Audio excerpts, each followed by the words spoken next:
In commencing these series of incidents of my personal experience in the United States Army as a soldier during the War of the Rebellion are from notes kept while in the Army.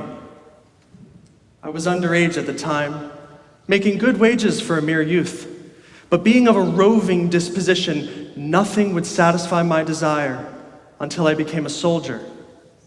To visit different places, to witness the excitement incident to war was my sole ambition at the time. It was May 1863 when I left with several young men of my acquaintance for Harrisburg, with the expressed purpose of attaching ourselves to some military organization already in the field. We joined the 26th Infantry Regiment, Pennsylvania Volunteers, and in June we were assigned to Company H for the existing emergency. The rebels at this time, under the command of Robert E. Lee, were marching into Pennsylvania, our regiment being among the first to respond to the call. On the morning of June 30th, a day I will ever remember, we arrived in the town of Gettysburg. Little did we think that a battle would take place over the very ground we were marching.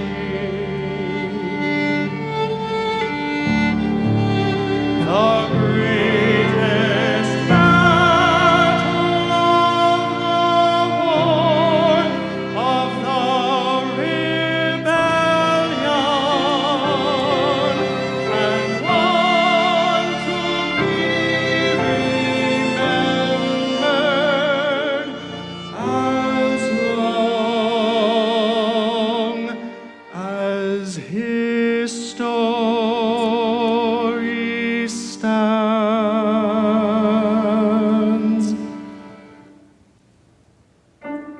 We had only just reached the camping grounds when our scouts came riding in, reporting that the advance guard of Lee's army, composed of 5,000 cavalrymen, were within 10 miles of the town, under the command of the celebrated rebel General Stuart.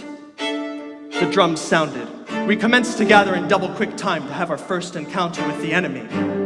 All told, we were not over 600 strong, in no way able to cope with such a strong force. The flower of the Southern Army, under a most gallant leader. We had hardly gone more than 3 miles when the rebels were upon us. They came from all directions, shouting to surrender and firing at the same time. It was useless to make a stand, exposed as we were, ankle deep in mud. We fell back over a ditch to a small piece of woods.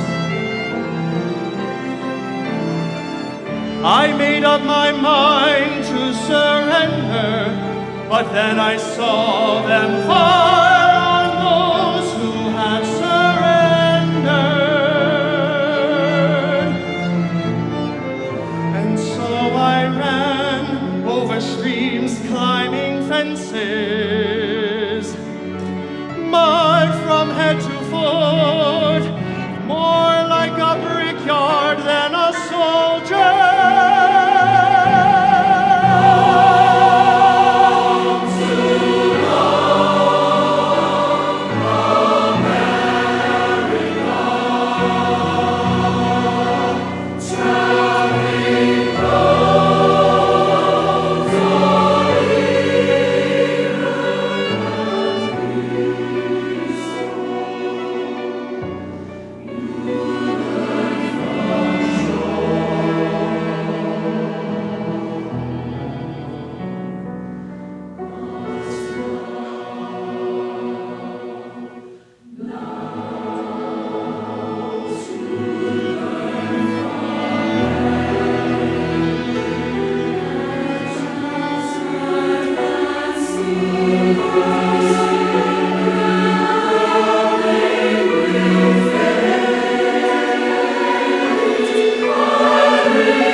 after a time, we collected together, our numbers amounting to a little over 200, a loss of nearly 400 men on the first appearance of the enemy.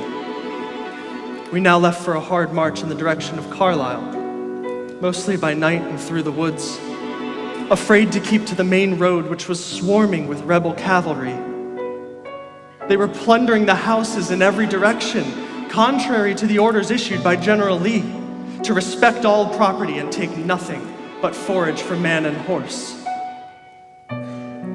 We reached Carlisle in safety, but being so closely pursued, made a rapid march for Fort Washington, opposite of Harrisburg.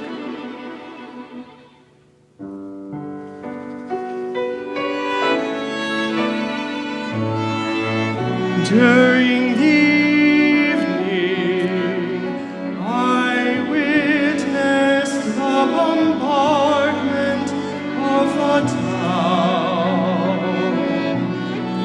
The heavy roaring of cannon, the light of burning buildings kept us asleep from our eyes this night.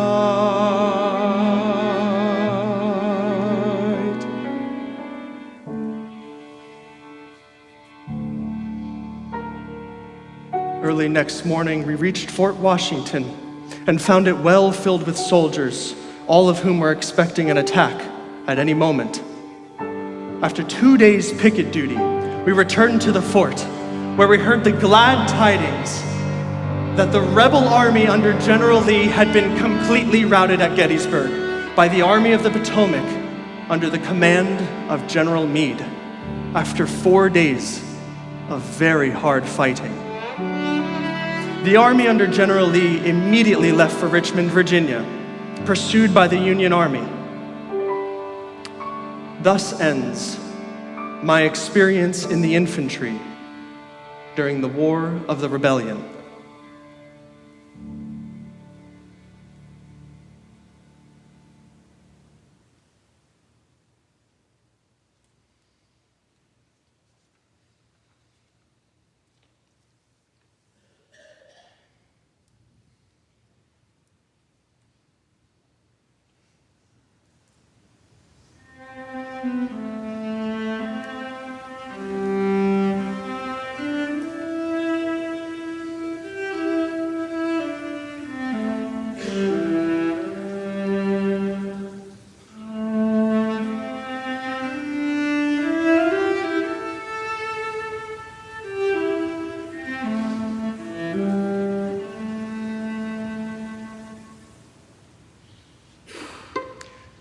Not having satisfied my roving desires while in the infantry, I determined to again enter the Army.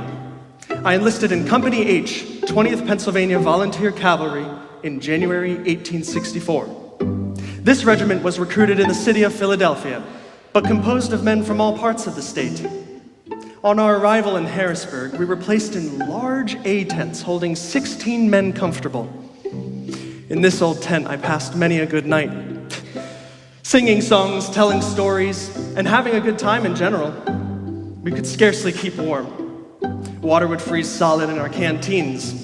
They very often contained something stronger, something the soldier would call bug juice. In a short time, we left for the city of Chambersburg on the Cumberland Valley Railroad. To visit the city required a pass stating the number of hours you can remain away. If found drunk and disorderly, you were confined in the guardhouse, or as the soldier called it, the pig pen. Held up by the thumbs with a barrel over your head. The soldiers did not think a man was well up in the arts of war unless he had been a member of the pen, and I myself, to merit so worthy an honor, have been a member of that most noble institution 2 different times.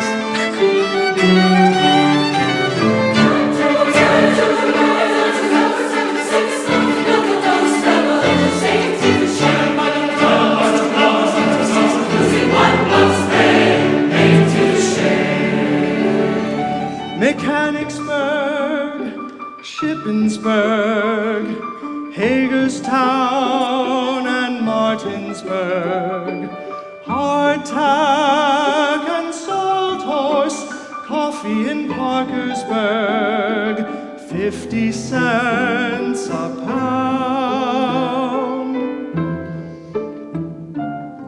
At Cumberland, myself and another soldier named Rogers wanted to go to town, but our officers would not give us a pass.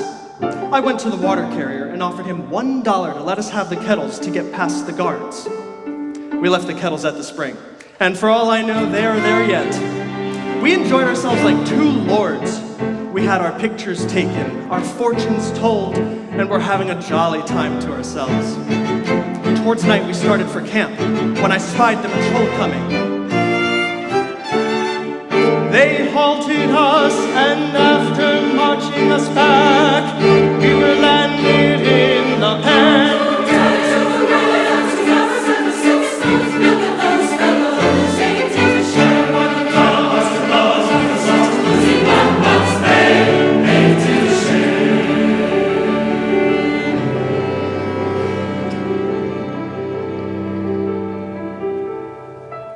The fortune told us in the city consisted of the following. Rogers was told that his wife and 2 children were in a starving condition at home. I was told that my mother was very sick and was not expected to live. The most of it was true. My mother at that time was very ill with erysipelas, but I put no faith in fortune telling. Rogers was different. He worried about the affairs at his home and made an application for a furlough. All the officers signed it but our first lieutenant, which made Rogers so angry that he struck him with his saber, cutting him severely.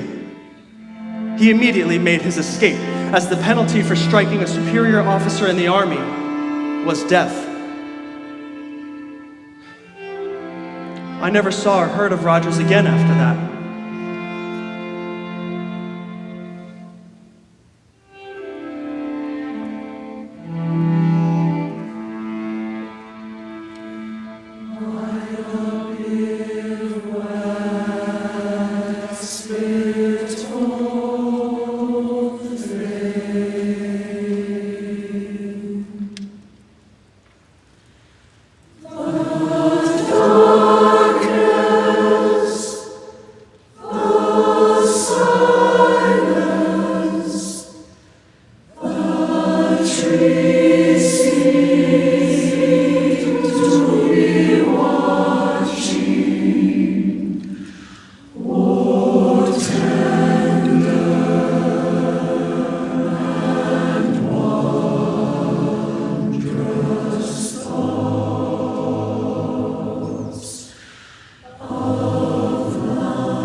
After a ride of 16 hours, we reached Harper's Ferry. At this place, the Shenandoah River empties itself into the Potomac. The 2 rivers on each side make the scenery around this place grand. I had the good fortune to sleep in the courthouse as it was raining very hard. My horse was tied to a railing inside with plenty to eat. He was one of the best horses in the regiment. I had a noble horse, my best companion,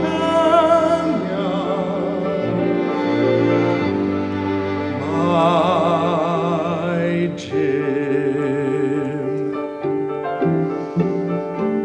Early next morning, we reached Winchester, the renowned battlefield of the Shenandoah Valley, called by the soldier the graveyard.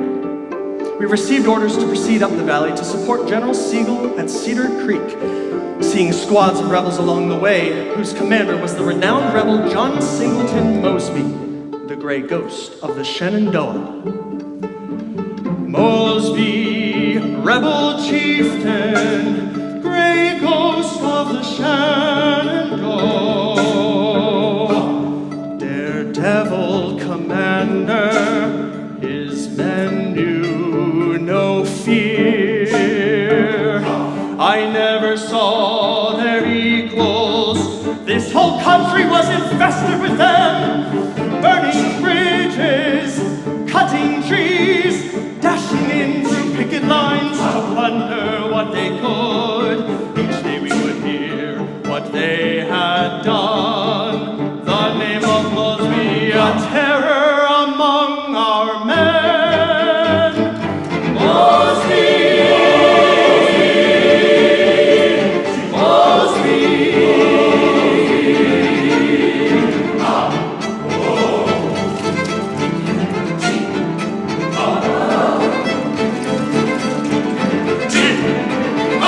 The night was very dark.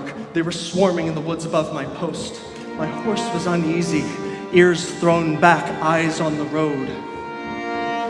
I heard horsemen, and knowing them to be Mosby's men, I rode full out in the road and challenged them.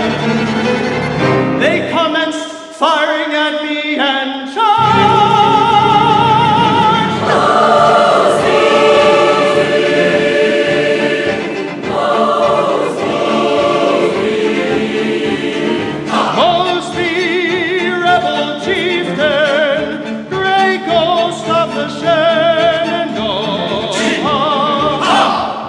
Back to the reserves. If they had good horses, I had one a little better. No better horse never walked on four legs than my Jim, as I called him. He would follow me anywhere without a bridle. He was worth his weight in gold.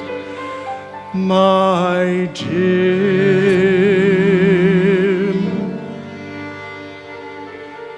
My Jim.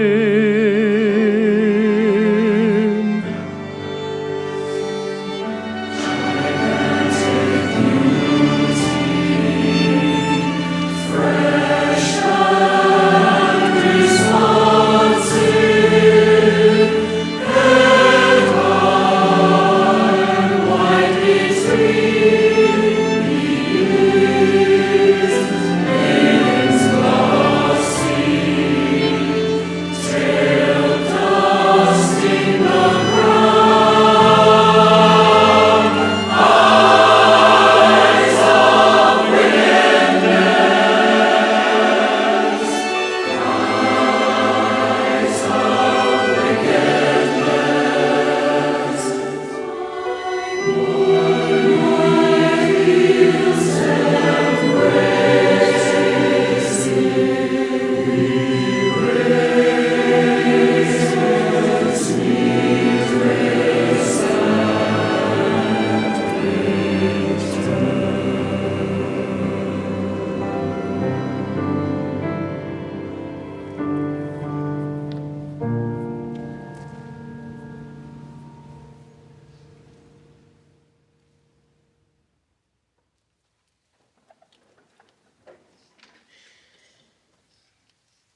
General Hunter now commences the greatest raid made during the war.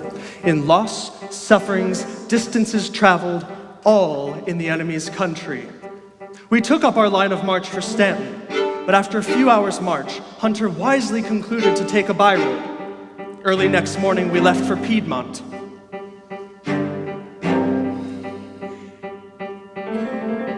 On reaching the top of a small hill, we saw about 5,000 rebel cavalry in line of battle at the edge of a thick woods. Hunter ordered a charge on the first line of works. The men threw away knapsack and haversack, and with one tremendous shout, these brave men went forth to meet their fate. The Rebs let them come, concealed behind their works, then opened a deadly fire upon them, which caused our men to fall back, losing not less than 400 in this one charge. Hunter ordered the artillery brought forward, causing a fearful havoc against their breastwork. The Rebs had a battery opposite ours. A great many shells fell too short, throwing dust and dirt above our heads. Others would go with a frightful noise completely over our heads into the woods, tearing the branches from the trees in every direction.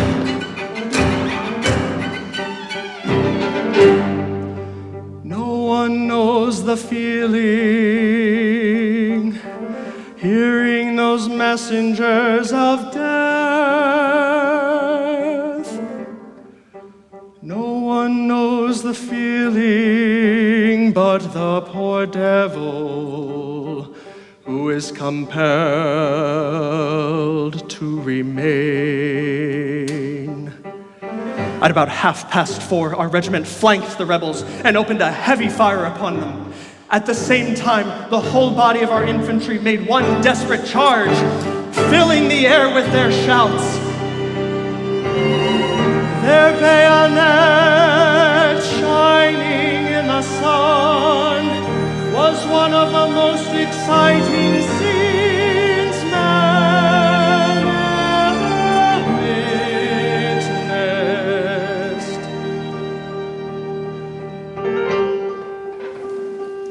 Over 1,800 Rebs were captured in this one desperate charge, and the rebel general William E. Jones was killed.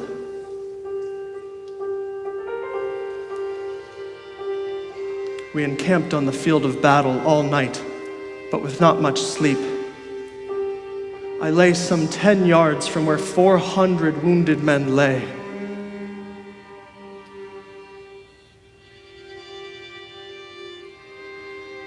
The groaning from pain was awful. No one could sleep.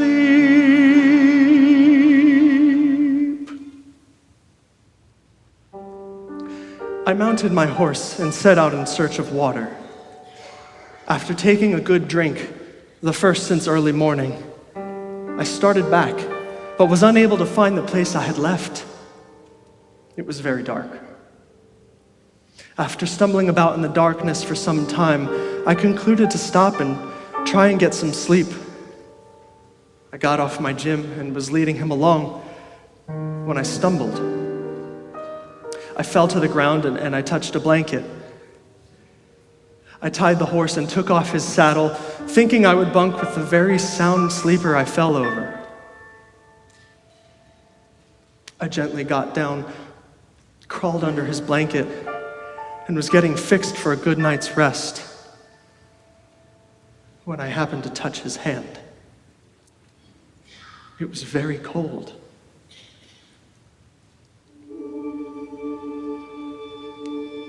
I lit a match and before me lay a dead young rebel, both eyes open full upon me, an ugly bullet hole in his forehead, which told plainer than words.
We bid farewell to old Piedmont, what was left of it, and started for Lexington.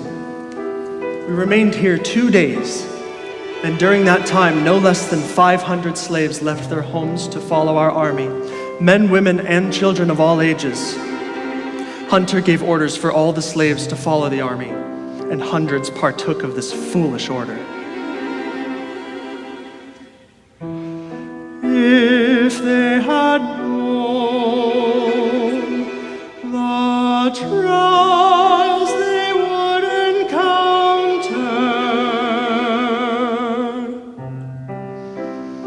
they would never have come.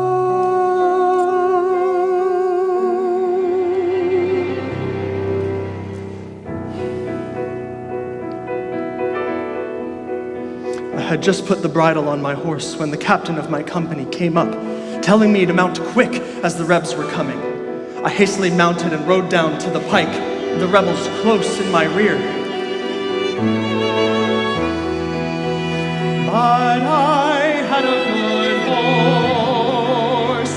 I could hear the people say as I was flying along.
Lynchburg.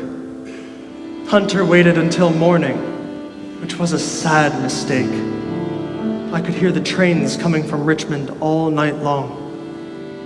At 4 o'clock, I awoke the general, and as soon as daylight appeared, the Battle of Lynchburg began. But the Rebs, being so heavily reinforced during the night, caused Hunter to retreat. This was one of the most disastrous retreats ever made during the war. I now went to the hospital, an old barn in the woods.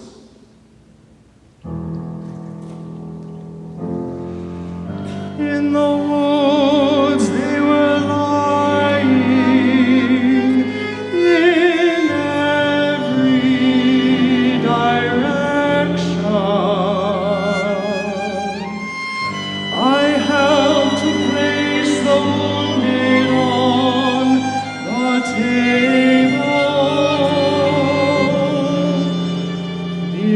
Nearby, a wagon full of arms and legs.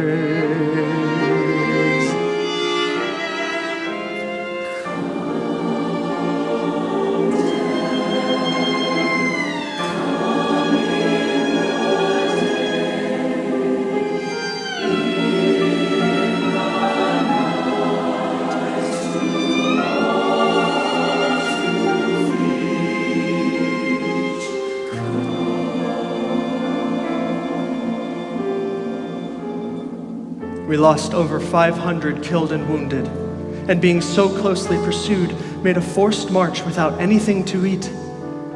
I fell asleep on my horse, who still kept moving along the main road. On waking, I was greatly surprised to find myself alone, and the sun shining, my horse still walking along. I stopped at a house for a glass of water, when a lady and her daughters requested me to stop, to protect them while our army was passing through.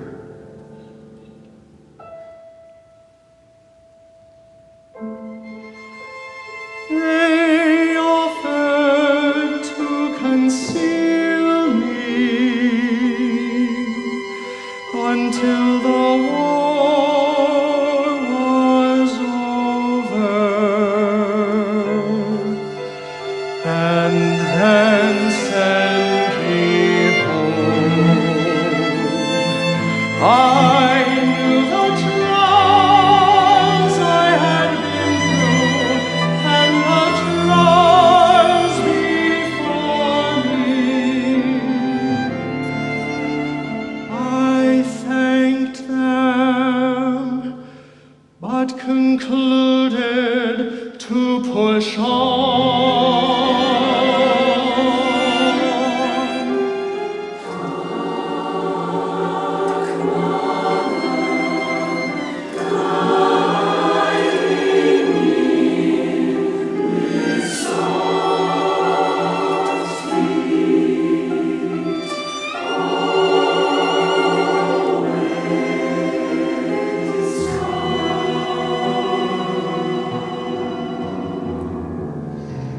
The rebels had set the mountain on fire. Dead and putrefied animals in all the springs of water.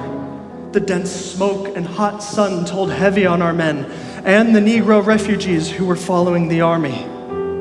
The rebels tore up bridges, rolled rocks in our way, everything to stop our progress. On passing over the mountain, the larger part of the Negro refugees and several hundred of our infantry gave out. Our horses were dying by hundreds. Every mile, the road was lined with dead horses. Men and refugees played out from severe marching. To get them to move on was impossible.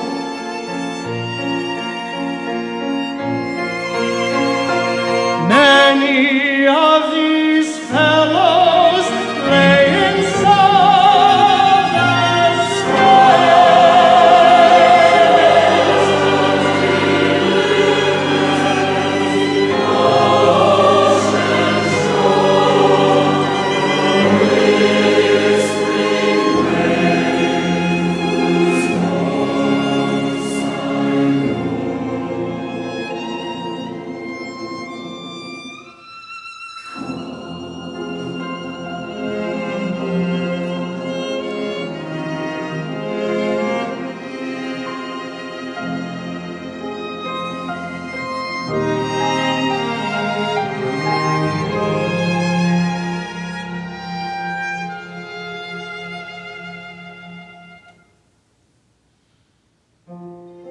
Seeing a nice run of water some 200 yards from the main road, I concluded to give my horse a drink. I rode full into the stream, but soon perceived that he was sinking. The noble animal seemed to know his situation and tried to get out, every exertion only causing him to sink deeper. I did my best to save him until the rear guard had nearly passed me. I soon heard heavy firing. The rebels had attacked. Still, I remained with my horse, determined to stay with him while alive. Shortly, a lieutenant rode over and told me to run. That my horse was lost, and that he would shoot it to keep it from falling into the hands of the enemy. Which he did.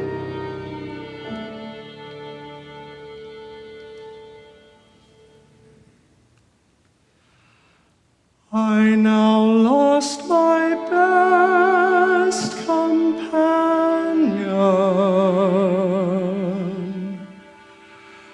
who had borne me off in safety, who had carried me through the worst of this great raid. My old and faithful horse, my Jim,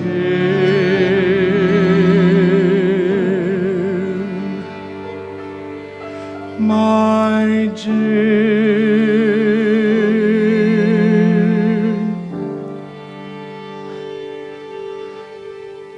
I gave one long farewell look at my noble dead horse, then ran on foot through the fields.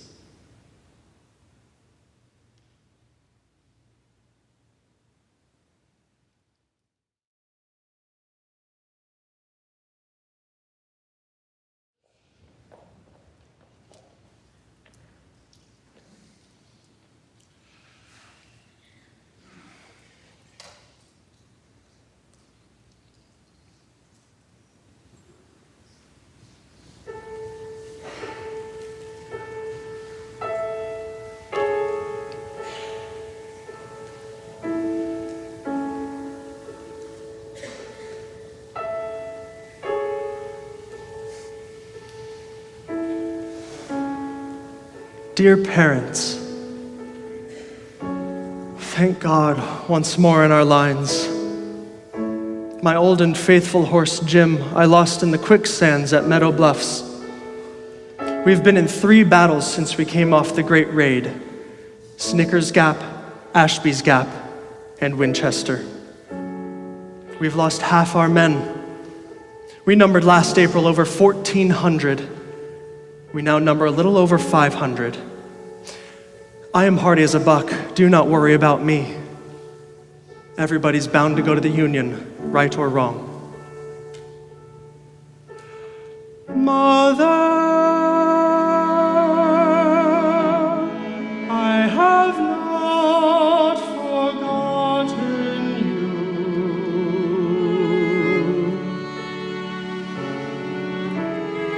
Father,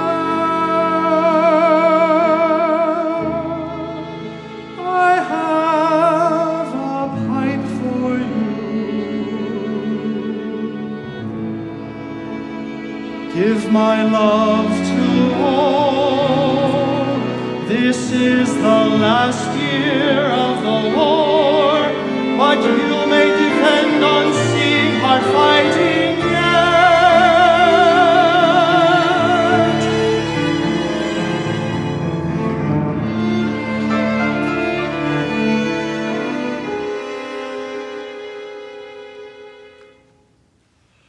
When Jimmy comes marching home again, hurrah, hurrah. When Jimmy comes marching home again, hurrah, hurrah.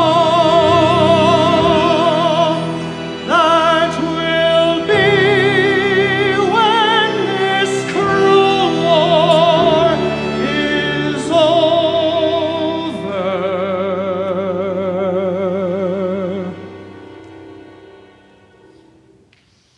Your son, James Waxler.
Praise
days were hot and the nights cold.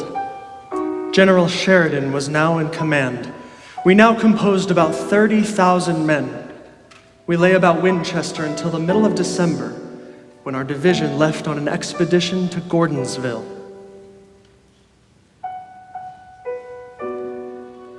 On this expedition, William Burns of my company was killed. We had been out foraging when we came in sight of a large house. Burns in the advance, we went up to the house and entered at the back door. We saw Burns with a rebel prisoner he had captured. I was last to enter the house. I heard them talking, and from what they were saying, Burns was tired of taking care of his prisoner. In a moment, I heard the snap of a cap.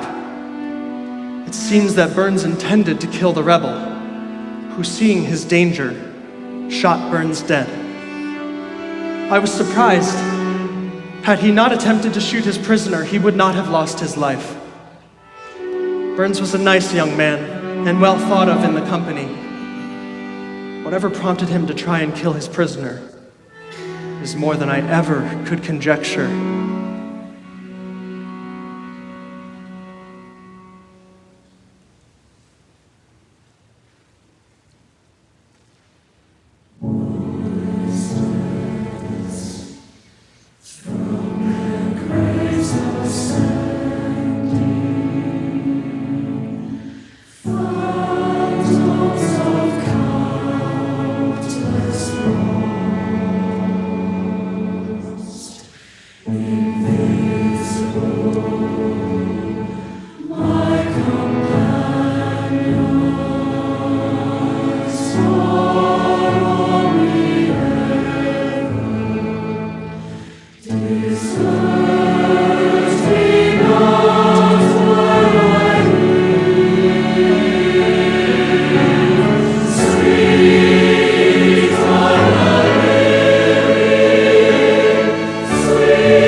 The cold weather had now set in.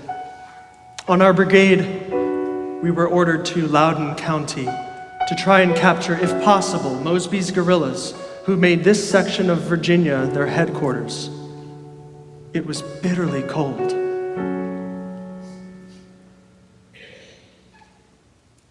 Had the enemy made their appearance during this night, I would have been unable to offer any resistance. I was unable to handle my carbine, my clothing frozen stiff. Myself and the rest of the men had to be taken off of our horses. We were that numbed with the cold. When the 3rd Relief started out to relieve the 2nd, they could not find more than 1/3 of them. They had become so cold that they had no control over their horses, who had wandered in every direction. After a long search, they were found, the horses, walking about the fields with the men on them. We lost 7, so badly frozen that they died in the hospital.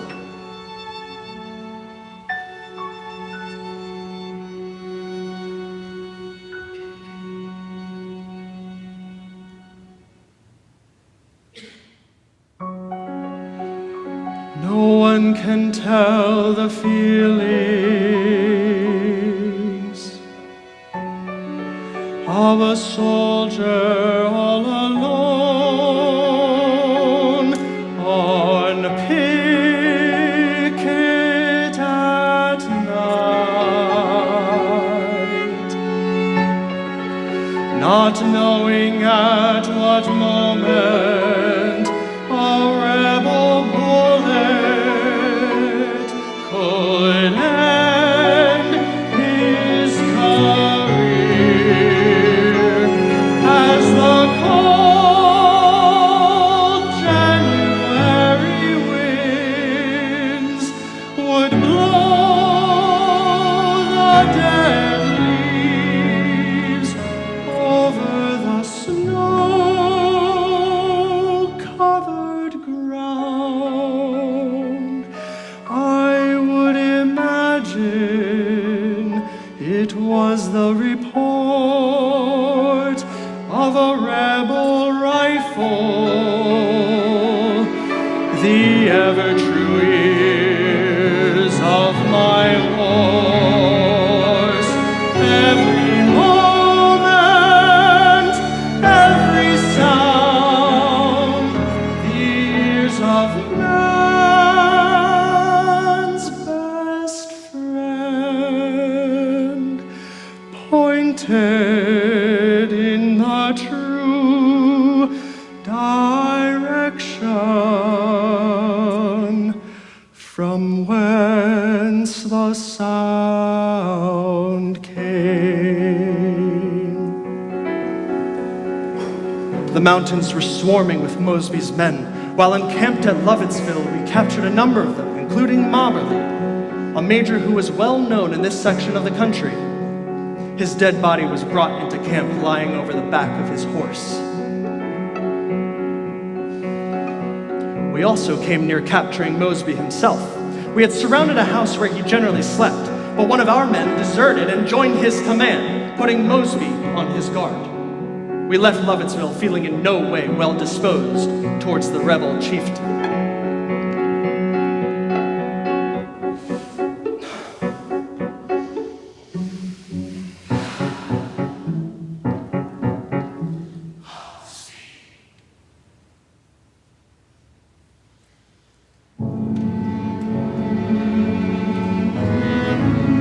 While on the march over a very high hill, from the top I beheld, on a straight, level road, as far as the eye could see, the Union cavalry marching 4 abreast, the sun glittering from the swords, forming a sight never to be forgotten by those who witnessed it.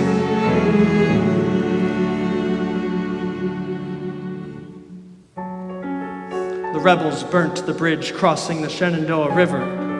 The fording was very dangerous, owing to the swift current. We lost no less than 21 men and horses in fording the river.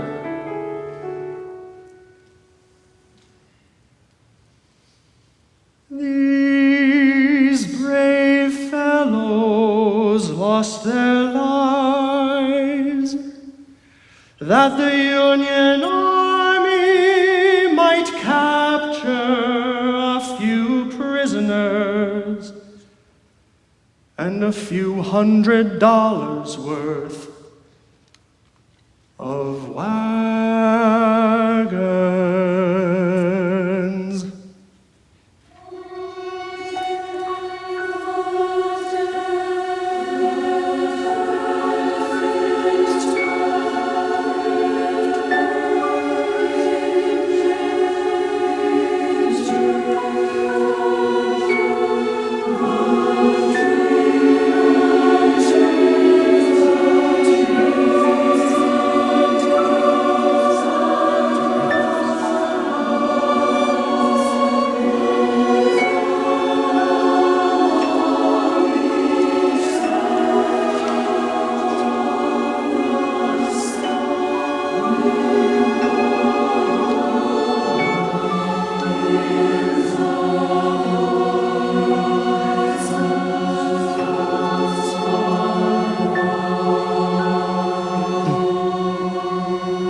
Early on the morning of March 4th, 1865, the 1st Union Army entered Charlottesville. After our arrival, I left with one of the company in search of forage. We went some 8 miles from the camp to a large brick mansion, where one of the 5th United States cavalrymen, whom I noticed to be intoxicated, informed us that about 2 miles away there was plenty of apple brandy. I filled several of the canteens while my companion stood picket. We ran a big risk, but nevertheless returned back to the house in safety. We found the 5th Regular still there. While leaving, the 5th Regular asked a small Negro slave to bring him some water. The little slave girl went and brought the water in a gourd dipper, but was too small to hand it up to the drunken soldier without spilling it. And he, crazed with liquor, shot the little child dead, as the deadly ball passed through her breast and came out at the back. She gave out one faint scream, and with both arms thrown out toward her slayer, the little slave fell dead in the mud. My companion made some remark in regards to the cruelty, and his words to the murderer of this innocent little child were as follows. I have been 8 years in the United States Army, and never in all of my life did I witness such a cruel act as this.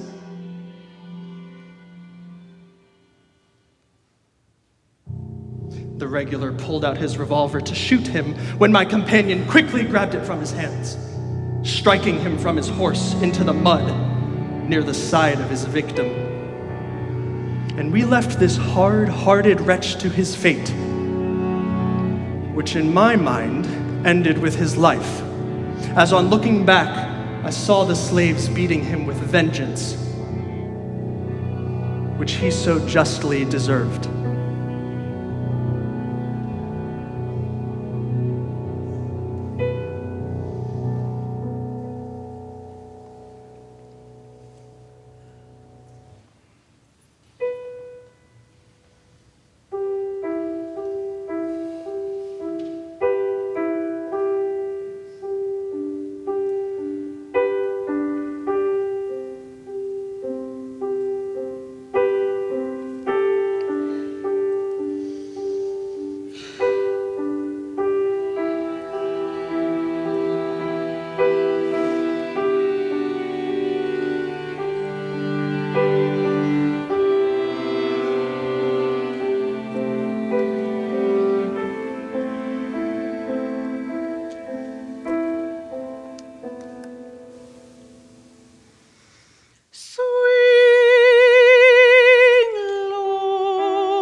The army was now marching in 3 different directions, destroying everything in our line of march.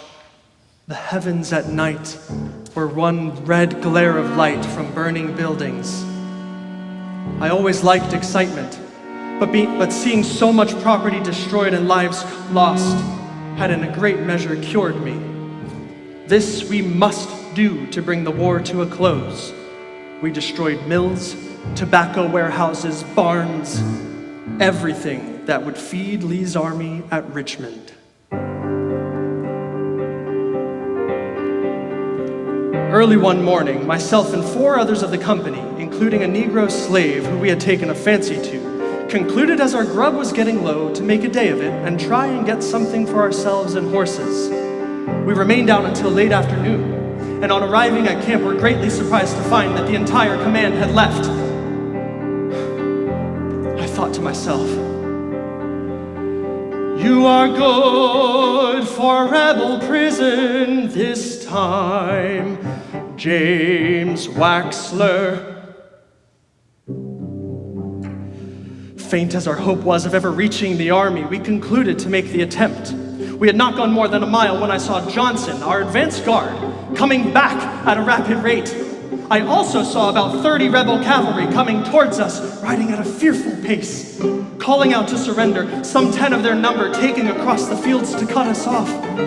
A rebel bushwhacker came out of a house some 20 yards off and fired at me, putting several buckshot in my hat. Had he fired a few inches lower, he would have killed me. But he was too sure of his aim. And by the will of Providence, who rules over our destinies, I made my escape.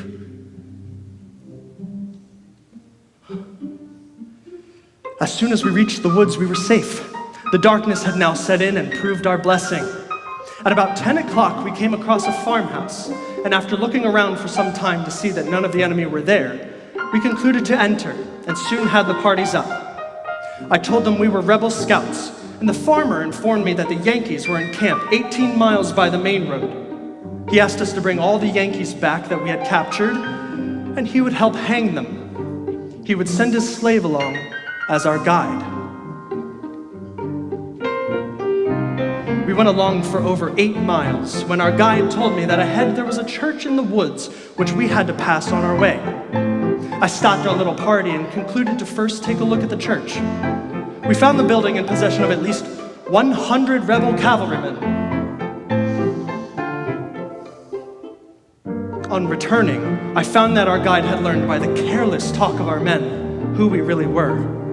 He said he could not take us any other way, acting as if he wanted to get us captured. Our horses were played out, and I knew that we must get on our way soon. To save time, I plainly told him,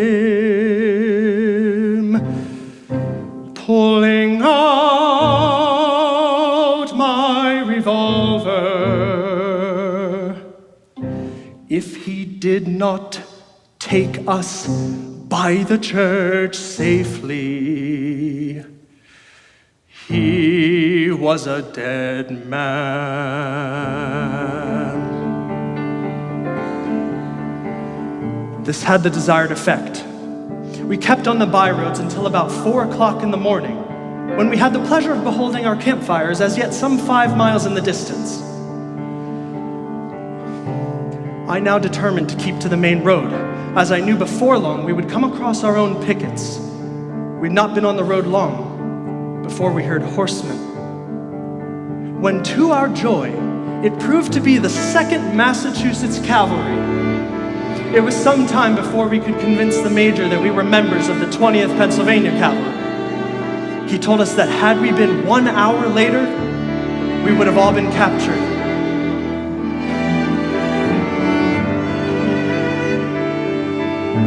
The darkness saved us. The darkness saved us.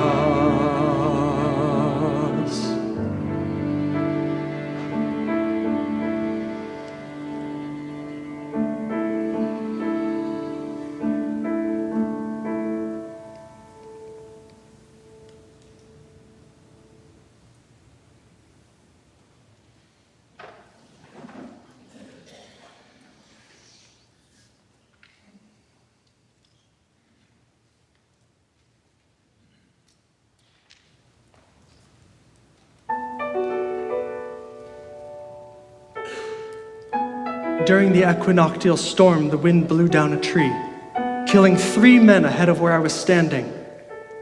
They all belonged to one company and were buried in a lonely piece of woods, a few yards just from where they were killed. I went and saw them put away.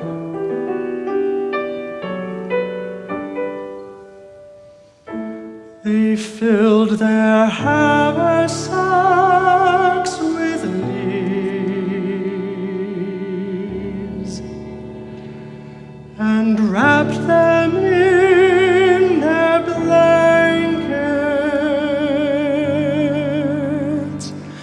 and laid them in their shallow, sandy graves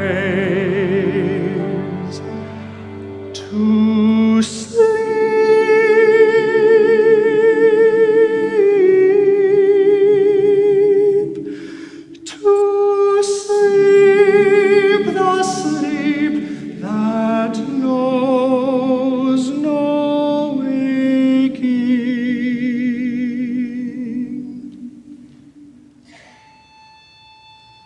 There was something about the burial of these men that struck me forcibly.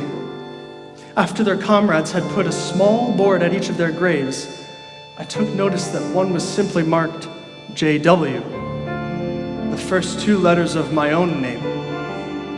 The thought flashed through my mind in an instant. Suppose it was me, my parents would have never found my grave. I have seen hundreds killed and dying all around me. That I was spared, I have always thought, was owing to the prayers of a dear Christian mother.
And placed in the artillery corps, leaving his master dismounted.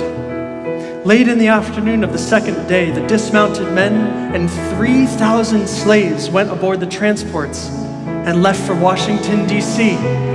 We reached Jamestown, and thence across the Chesapeake Bay to the Potomac, passing Fortress Monroe, Mount Vernon, and Alexandria. The landing was black with people who had collected by hundreds, anxious to hear from friends on the front. And then we heard with great joy the artillery breaking forth with voices of thunder, the glad tidings of the surrender of the entire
war was now at an end. We remained at Clouds Mills until late July 1865, where we mustered out of the United States Army. Our regiment numbered 1,400 men when we first went into the field. We now numbered over 400.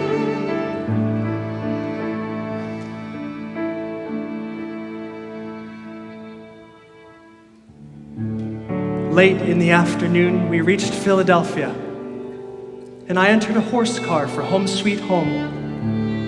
My father answered the door, delighted to see his soldier boy at home once more. Our rejoicing was not one to be forgotten. I was home, sound and well after months of exposure, hardships, and sufferings. Truly, can I say with the poet,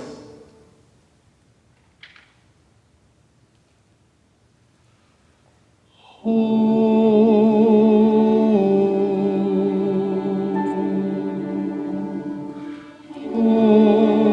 sweet home,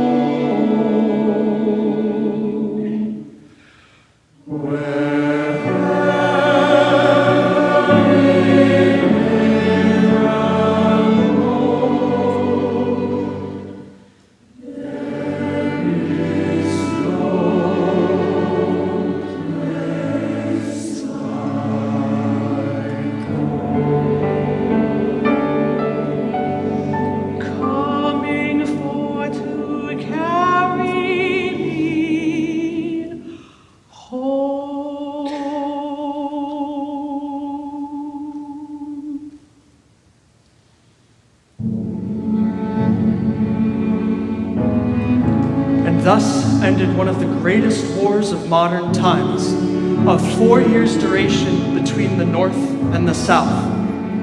For the number of lives lost and destruction of property, it never had its equal. By this war, we kept the country from being divided and freed a large race of people from bondage. And in conclusion, I, as one of its participants, hope the like may never again occur in this, our noble country, America.